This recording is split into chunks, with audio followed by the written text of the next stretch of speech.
محمد علي. نعم محمد علي كانت قابلتنا، ومن ضمن حكايتها انها طبعا جالها السيناريو خافت تخرجه، قالت انا يعني واحده ست ومعارك وغطس وفقاعات وقنابل، فيعني قالت له لا انا متاسفه جدا.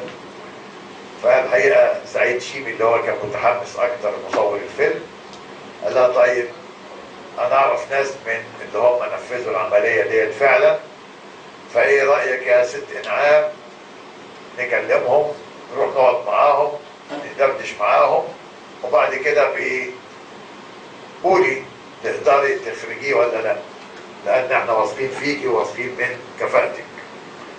فالحقيقه سعيد شيمي كلمني في التليفون، يا عمر احنا عاوزين نيجي، وهيكون معايا انعام محمد علي، وهيكون معايا كاتب السيناريو اسمه واصف غالي، فلو تقدر كده تجمع لنا الناس بتوع العمليه كده ونشرب شاي مع بعض. قلت له اهلا وسهلا. كلمت نبيل الله يرحمه جويش، ورامي عبد العزيز، عمرو البدوي للاسف ما عرفناش نجيبه، وجم عندنا في البيت قعدنا نشرب شاي وابتدت الايه الدردشه.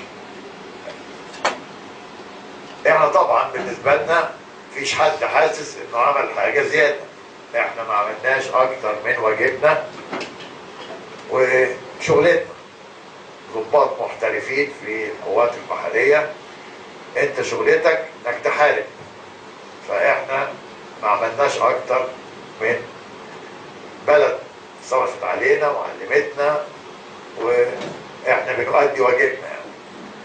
انما هم يمكن بالنسبه للناس المدنيين كانت الموضوع موضوع اخر. فابتدى الكلام ماشي. العمليه الاولى امتى؟ العمليه الاولى دي كانت في 15 16 نوفمبر، فابتدينا ايه نحكي لهم. كنت انا موجود وجويش ونبيل عبد الوهاب، معلش انا تملي بتكلم بالاقدميه كده ناس عسكريين. فابتدينا ندردش، فماشي عملتوا ايه؟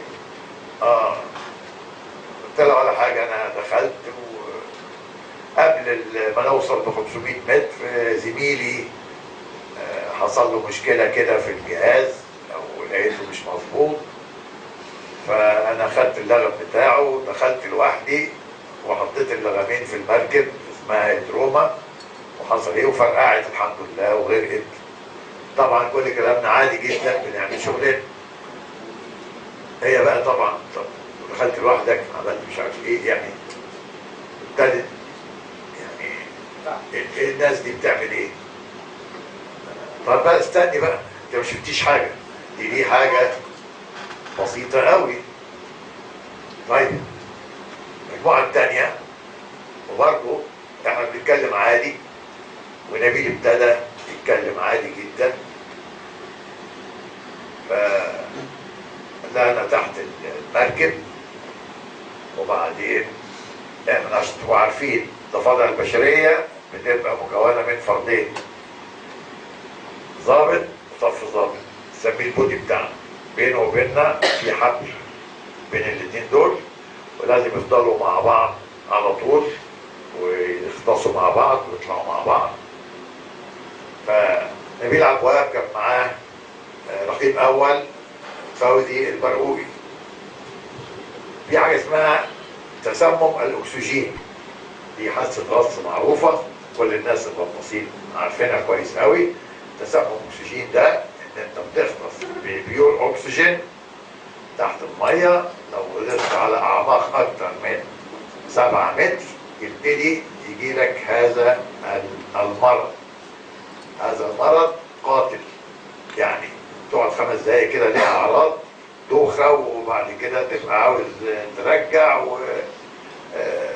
وبعد كده تموت، الا في حاله واحده بس، ان انت اول ما يجي لك هذه الاعراض تطلع على وش الميه تنفس هواء عادي في خلال 5 دقايق تروح هذه الاعراض.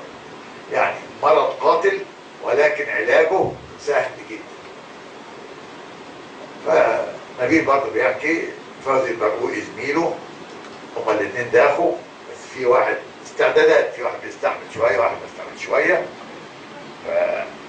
ففوزي البرقوقي كان قدامه حلين، ابتدى يشعر بأعراض هذا المرض القاتل، يعني ابتدى الأعراض تظهر، دوخان أو ترجع.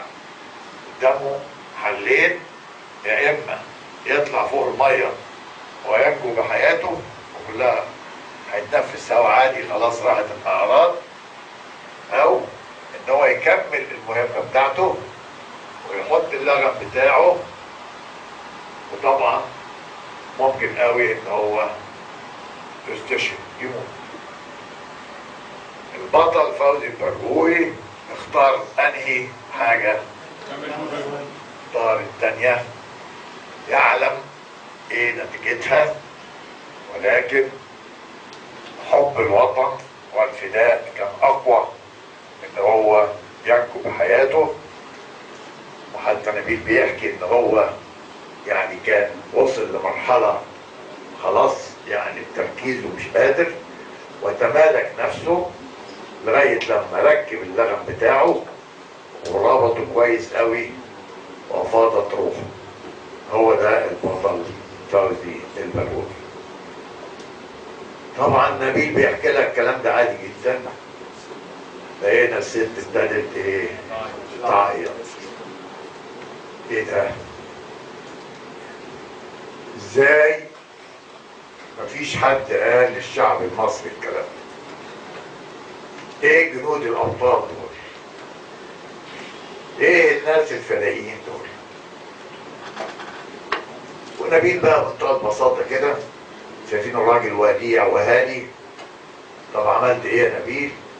لا ولا حاجه، انا خدته وسحبته للبر التاني. ميت. الست تقول البر التاني سحبته يعني 2 كيلو 3 كيلو 5 كيلو. قلت لها لا، ده سحبه 16 كيلو. طيب ايه الحكايه؟ حتى بطوله من فوزي البرقوقي وبطوله من زميله نبيل عبد الوهاب لم يتركوا، برغم ان التعليمات اللي عندنا في التفاضع لو زميلك استشهد في ارض المعركه يسيبه كاجراءات امنيه عشان مش عاوزينك تتعطل، او العدو يكتشف الموضوع ده في العمليه تبوظ، او ياخدك اسير ويعرف تفاصيل الدخول والخروج والاسرار اللي هي بتبقى اسرار يعني مش عاوزين حد يعرفها. واحنا وصلنا للبر الثاني قبل منهم طبعا، وقلنا ان في 2 شهداء، نبيل وفوزي البرقوقي.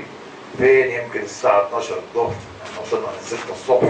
طبعا ده جر زميله 16 كيلو بعد يعني تعب ومجهود. لقينا رصين جايين من الميه كده، جرينا على الميه لقينا نبيل ساحب الشهيد فوزي البرقوقي.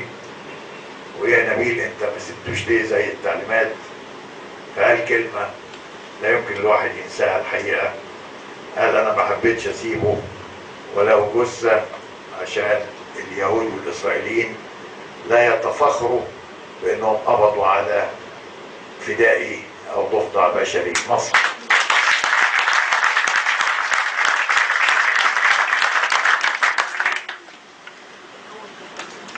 وبعديها طبعا ابتدينا نتكلم. احنا طبعا مستغربين جدا، كل ما نقول حاجه تقعد تعيط. ايه يا ست انت اللي عندها يعني؟ الست طبعا القعده، ودي تاني عمليه ودي تالت عمليه. والحقيقه قالت لا، انا كنت هعمل اكبر غلطه ان انا لا اخرج هذا الفيلم اللي هو هيبقى يعني حاجه لمصر وهتفضل اجيال تتحاكى عنه.